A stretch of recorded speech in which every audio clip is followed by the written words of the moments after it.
শেখ হাসিনার হঠাৎ দেশ ত্যাগের পর বেরিয়ে আসছে একের পর এক চাঞ্চল্যকর তথ্য। 15 বছরে আওয়ামী লীগ সরকারের ঋণ হয়েছে 15.5 লাখ কোটি টাকারও বেশি। আন্তর্জাতিক বিভিন্ন অর্থনৈতিক সমীক্ষার বরাতে একাধিক জাতীয় দৈনিকের প্রতিবেদনে উঠে এসেছে এসব তথ্য, যেখানে বলা হয়েছে অন্তত 18,35,000 কোটি টাকার সরকারি ঋণ রেখে সদ্য ক্ষমতাচ্যুত প্রধানমন্ত্রী দেশ ছেড়ে পালিয়েছেন।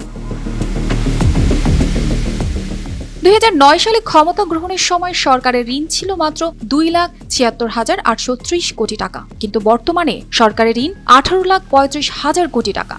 গত 1.5 দশকে পরিচালন ব্যয় ও উন্নয়ন কর্মকাণ্ডের কথা বলে দেশি বিদেশি উৎস থেকে এই ঋণ নেওয়া হয়েছে।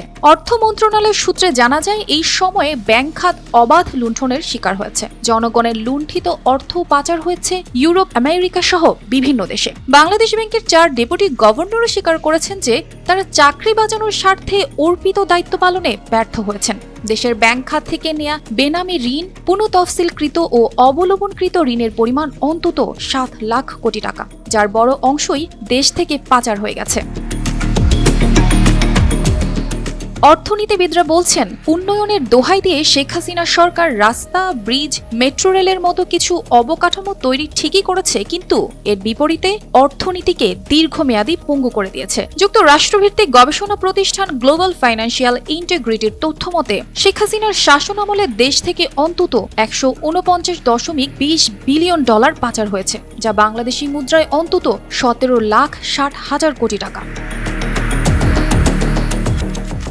সুনামধন্য স্কলারদের বয়ান, নাশিদ, ইসলামিক শর্ট ফিল্ম সহ সকল প্রকার কন্টেন্ট উপভোগ করুন মাহফিলে। তাছাড়া থাকছে সালাতের সময়সূচি ও অ্যালার্ম। আপনার দিনী ভাইকে হারাম বিনোদন থেকে বাঁচাতে এই হালাল বিনোদনের পয়গামকে ছড়িয়ে দিন কোটি মুমিনের হৃদয়ে।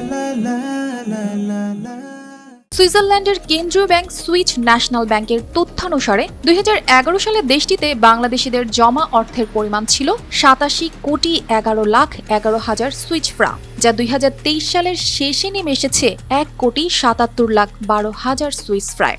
সংশ্লিষ্ট সূত্র বলছে, যুক্তরাষ্ট্রসহ ইউরোপিয়ানদের সঙ্গে বাংলাদেশ সরকারের সম্পর্কের অবনতির কারণে সুইস ব্যাংকগুলো থেকে বাংলাদেশি পাচারকারীরা অর্থ অন্য গন্তব্যে সরিয়ে নিয়েছে।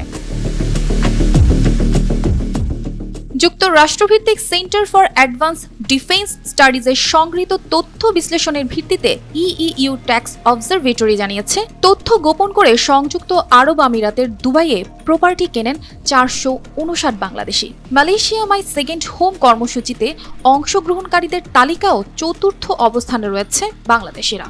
এখন পর্যন্ত 3,604 জন বাংলাদেশি মালয়েশিয়া সেকেন্ড হোম গড়েছেন বলে জানিয়েছেন দেশটির শিল্প ও সংস্কৃতি মন্ত্রী টিয়ং কিং সিং। বেসরকারি গবেষণা প্রতিষ্ঠান সিপিডি নির্বাহী পরিচালক ডক্টর ফাহমিদা খাতুন বলেছেন, গত 1.5 দশকে দেশের কি পরিমাণ আর্থিক ক্ষতি ও পাচার হয়েছে তার কোনো পরিসংখ্যানই ঠিক নেই। আগে বলা হতো অর্থনীতি খাদের কিনারায়, কিন্তু এখন অর্থনীতি পড়ে গেছে পুরোপুরি খাদের মধ্যে। 2009 থেকে 2013 সাল পর্যন্ত সরকারের ঋণ বৃদ্ধির হার মোটামুটি স্থিতিশীল ছিল, তবে এরপর থেকে দেশের ব্যাংক খাতে বেসিক ব্যাংক লুণ্ঠন, হলমার্ক, বিসমিল্লাহ কেলেঙ্কারির মতো বেশ কিছু বড় লুণ্ঠনের ঘটনা ঘটে।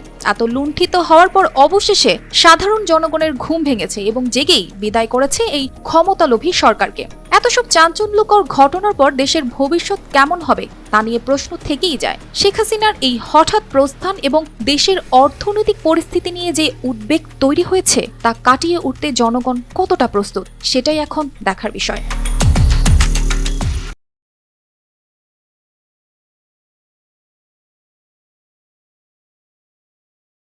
ইউটিউব অথবা ফেসবুক স্ক্রল করতে করতে আপনারা যখন একটা ভিডিও দেখেন, সেখানে হঠাৎ একটা হারাম অ্যাড চলে আসে অথবা সেই অ্যাডের ভিতরে অশ্লীলতা থাকে। সেখান থেকে বেঁচে থাকার জন্য আপনারা মাহফিল অ্যাপসকে চুজ করতে পারেন। মাহফিল হচ্ছে দেশসেরা ইসলামিক ভিডিও স্ট্রিমিং অ্যাপ। এই অ্যাপে অনেক সুবিধা আপনারা পেয়ে যাবেন। তার ভিতরে হচ্ছে এখানে কোনো ধরনের অ্যাড আসবে না, অ্যাড মুক্ত একটা অ্যাপস।